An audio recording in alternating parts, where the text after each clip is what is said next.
Ang kwentong ito ay hango sa totoong buhay. Mula ito sa isa nating kabayan na itago na lang natin sa pangalang Jose, taong 1952, Mindanao. Sa lugar ng Mindanao, merong kambal na binata na may kakaibang katangian. Madalas silang napapasabak sa labang espiritual. Kambal man kung maituturing, ngunit palagi silang hindi nagkakasundo patungkol sa hatol. Kung papatayin nga ba ang aswang upang matigil ang kasamaan, o hindi kaya naman bibigyan ng pangalawang pagkakataon. Parang pinagbiyak na bunga si William at Wilson. Ang palatandaan kay William ay meron itong balat ng krus sa noo. Nasa sinapupunan pa lamang, nagkaroon na ng isang pangitain ang matandang albularyo. Magsisilang ang isang babae ng 2 anak na merong tahas. Delikado ang ganitong kaganapan at kailangang magabayan dahil may tukso ng demonyo. Hildo at Soledad, kapwa kayo may karunungan at malaki ang naging epekto nito sa mga bata. Dahil ang magiging bunga niyong dalawa ay kambal na lalaki na may kakaibang katangian. Hindi ko masabi sa ngayon kung ano ito. Malalaman na lang natin sa oras na maisilang hanggang sa magbinata. Wala namang kakaiba nung maisilang ang kambal. Kaya naman naisip ng mag-asawa na baka nagkamali ang albularyo. Kaso nga lang, nang mag-edad 5 ang dalawa, hindi mo ba nararamdaman, mahal? Tignan mo na maigi yung mga bata. Parang may sarili ng pag-iisip eh. Pareho tayong may karunungan, kaya alam mo dapat ang kaibahan. Nag-aalala ako para sa kanila, Hildo. Baka kung anong mangyari sa kanila.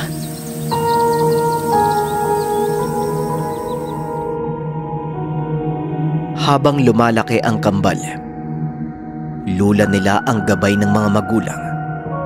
Ngunit palaging hindi nagkakasundo ang dalawa. Si William ay may lakas at bilis na nagmumula sa gabay ng kalikasan.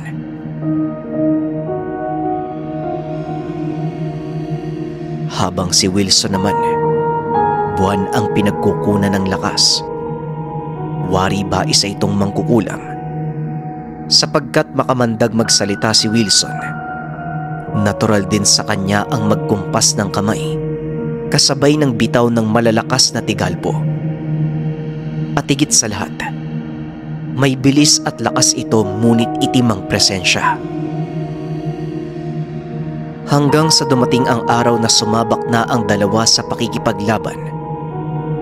Kasalukuyan noon umugong ang balitang may gumagalang aswang. Tinugis ng dalawa at naabutan nila sa gubat.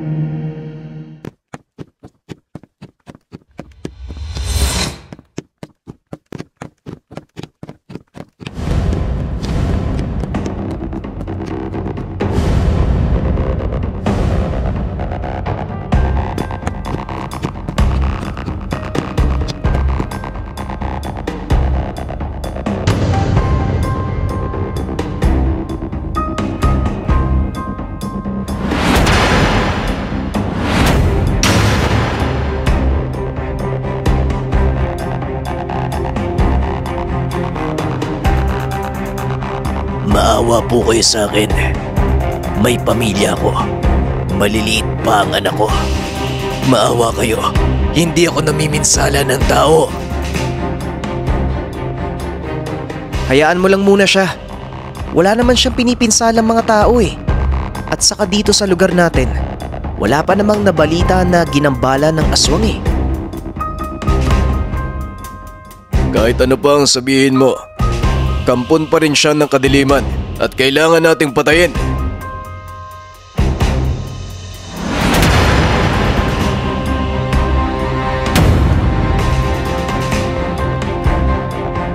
Teka, sabi ng wag mong patayin eh.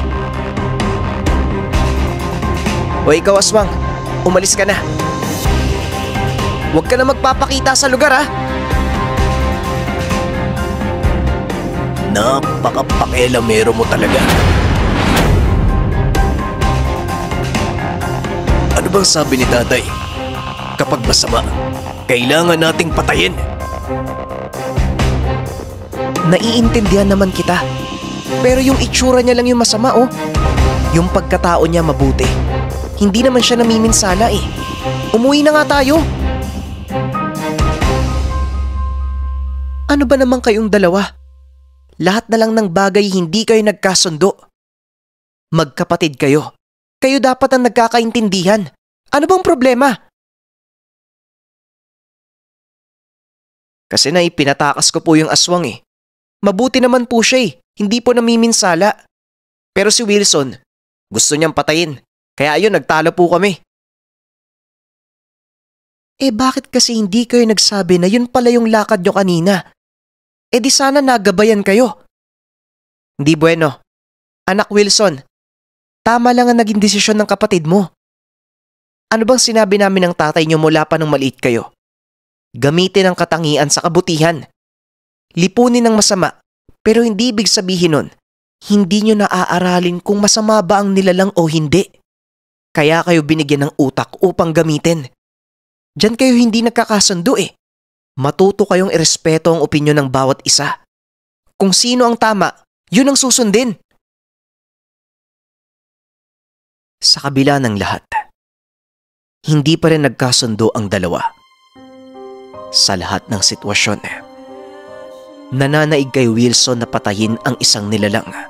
Hindi na kailangan pang bigyan ng pangalawang pagkakataon dahil hindi na ito magbabago. Samantala, palagi naman siyang pinipigilan ng kambal. Sa ngayon, huwag ka nang makikialam. Pagbigyan mo ko sa gusto kong gawin, papatayin ko siya. Hindi na natin kailangan pang bigyan niya ng pangalawang pagkakataon. Hindi na magbabago to eh. Ang sabi niya, gusto niyang magbago. Narinig mo naman yung sinabi niya, di ba? At saka markado na natin yan. Kapag hindi siya sumunod, madali natin siya matatagpuan. Pakawalan mo na. Ikaw sumusobra ka na. Kung hindi lang kita kapatid, matagal na kitang pinatay.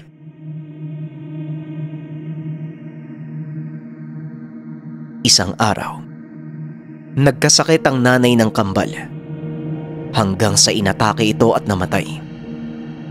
Dahil sa konsumisyon na ibinibigay ng kambal sa mga magulang. Matinding pagsisisi ang naramdaman ng magkapatid. Nag-usap sila. Inihayag ang saloobin sa bawat isa. Ilang araw ang lumipas ay namatay din si Tatay Hildo. Silang dalawa ang natira. Wala nang gagabay sa kambal. Ganun pa rin. Hindi pa rin nagkakasundo. Hanggang sa hindi na lang nagkibuan ang dalawa.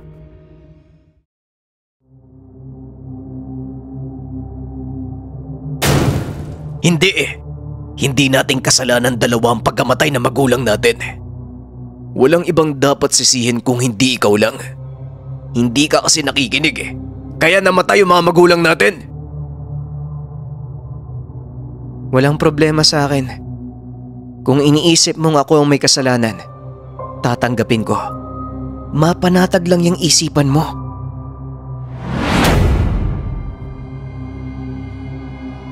Teka, anong ginagawa mo? Papatayin mo ba ako?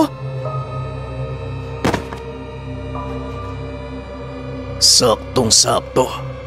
Sa'yo ko'y bubuntong ang galit ko.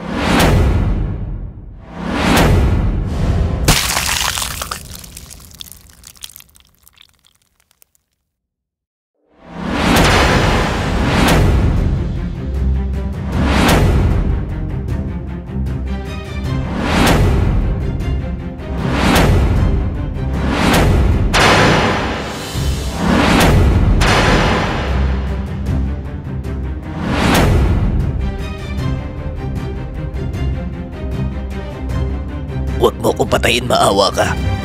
Napadaan lang ako dito. Wala akong balak na masama. Ang dami mong sinasabi.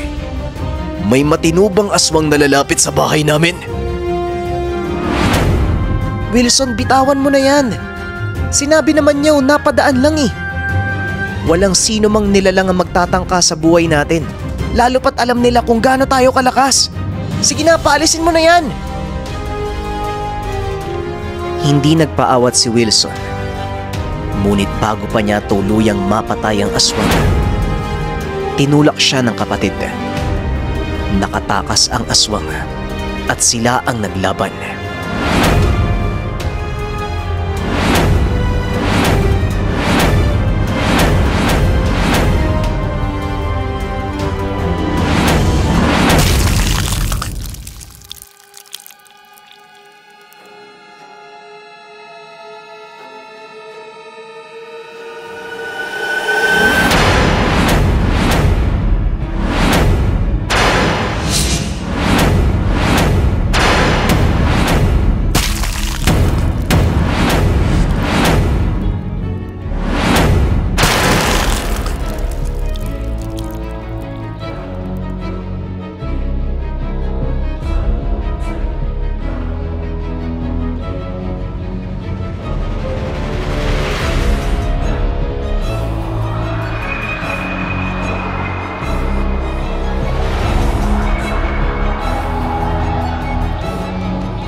Marahil ito na yung kabayaran dahil hindi ako nakinig sa'yo.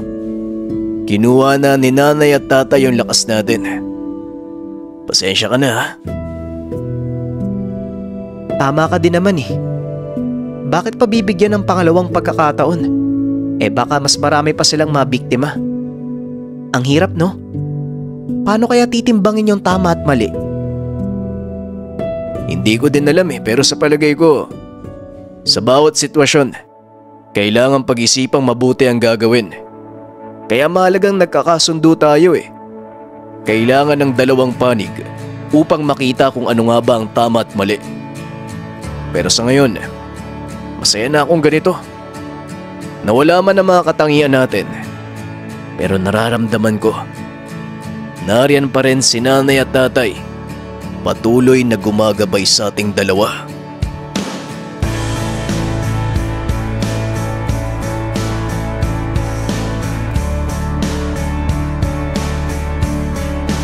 Ano nga bang magandang gawin sa mga nilalang na nambibiktima ng mga tao? Papatayin ba sila para hindi na muling manggambala o bibigyan pa ng susunod na pagkakataon?